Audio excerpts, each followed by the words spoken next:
رزق کے اندر برکت کیسے ہو اس کے چند اصول ہیں. پہلا اصول تو یہ کہ جو آدمی نیکی، دیانت، سچائی کے ساتھ اپنا کاروبار کرے، ان چیزوں کی وجہ سے برکت لازمی ہوتی ہے.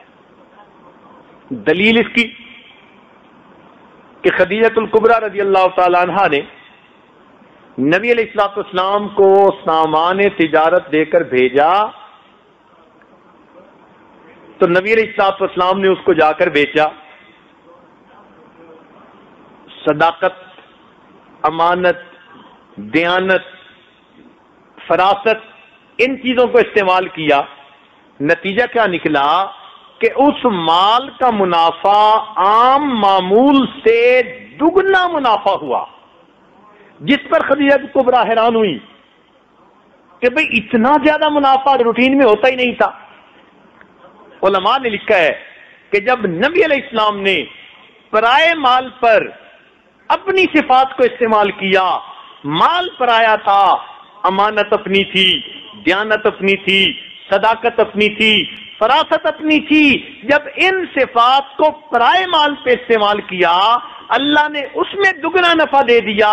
اے بندے، تو ان صفات کو اپنے مال پہ استعمال کرے گا، اللہ تجھے کتنا نفع عطا فرما دے. اس لیے 10 میں سے 9 حصے رزق اللہ نے تجارت میں رکھا ہے اور 1 حصہ رزق باقی نوکریوں میں. اور یہ تجارت، یہ انبیاء کا کام.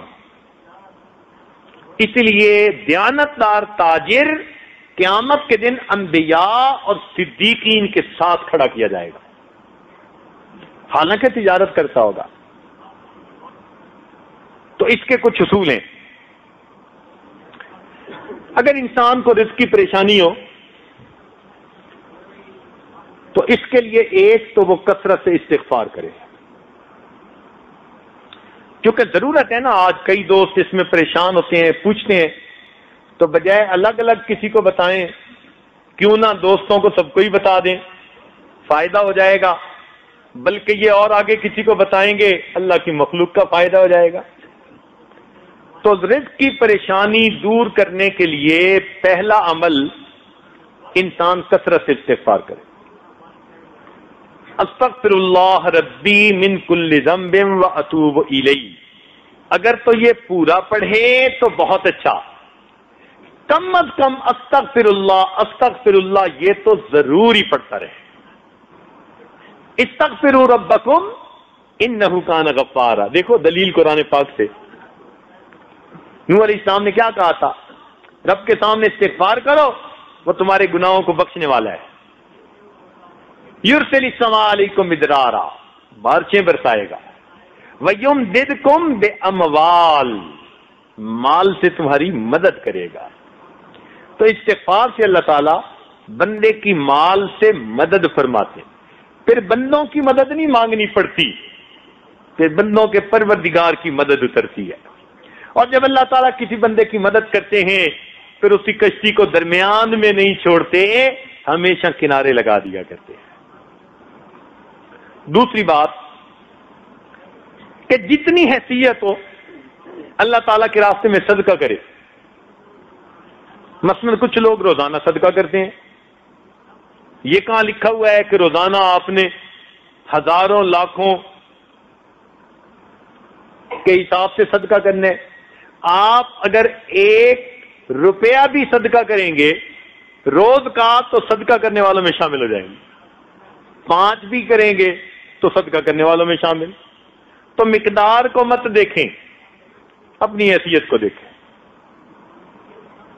اس حیثیت کے حساب سے آپ اگر اللہ کے راستے میں کچھ نکالیں گے تو صدقہ سے اللہ تعالی رزق میں برکت عطا فرماتے ہیں. نبی علیہ الصلوۃ والسلام نے قسم اٹھا کر حدیث میں یہ بات فرمائی.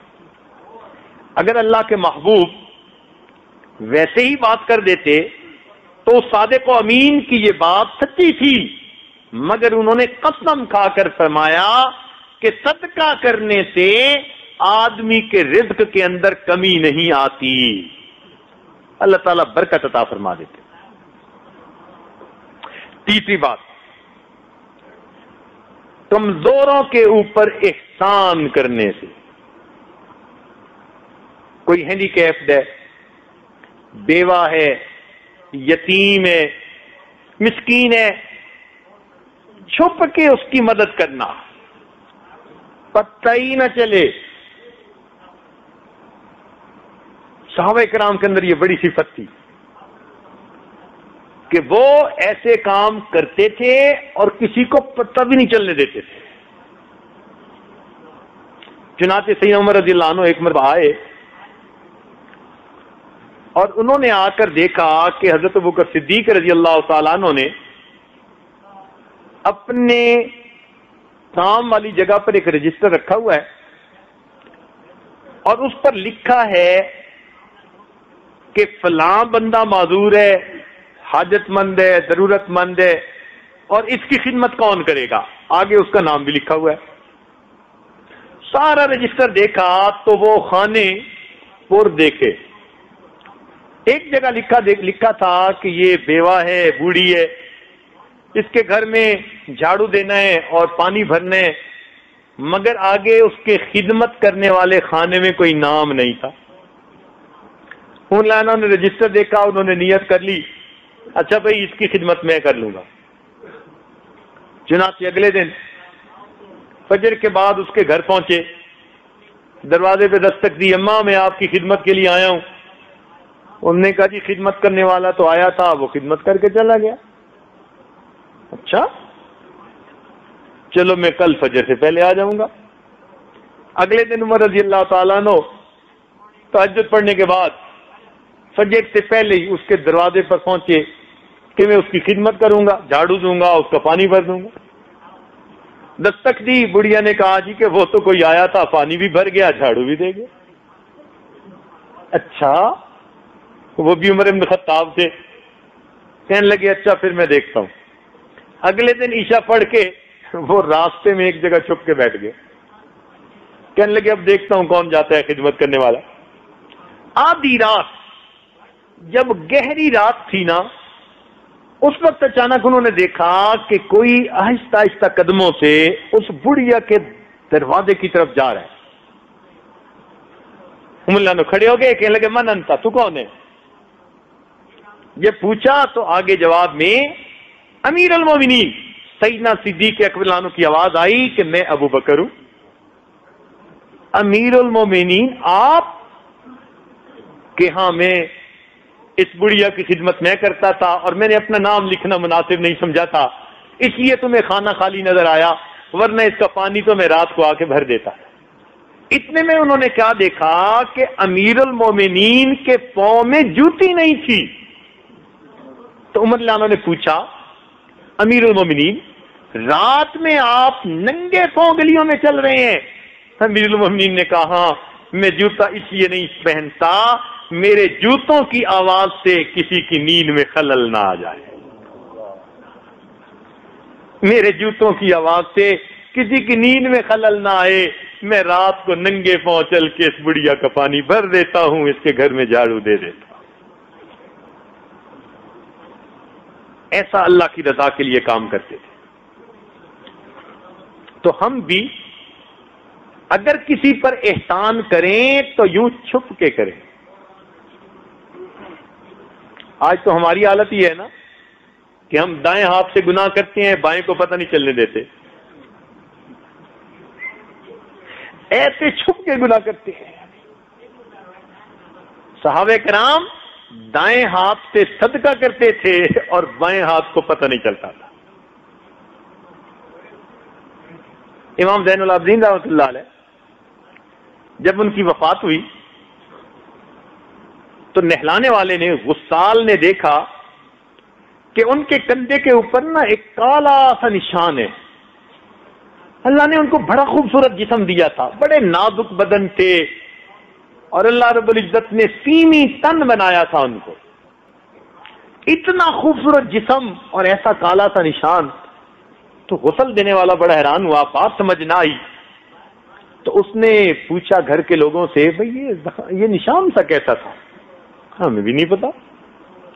بات ان کی اہلیہ تک پہنچی، جی نشان کیسا تھا؟ کہا جی ہمیں بھی پتہ نہیں ہے. عجیب سی بات. کئی دن گزر گئے.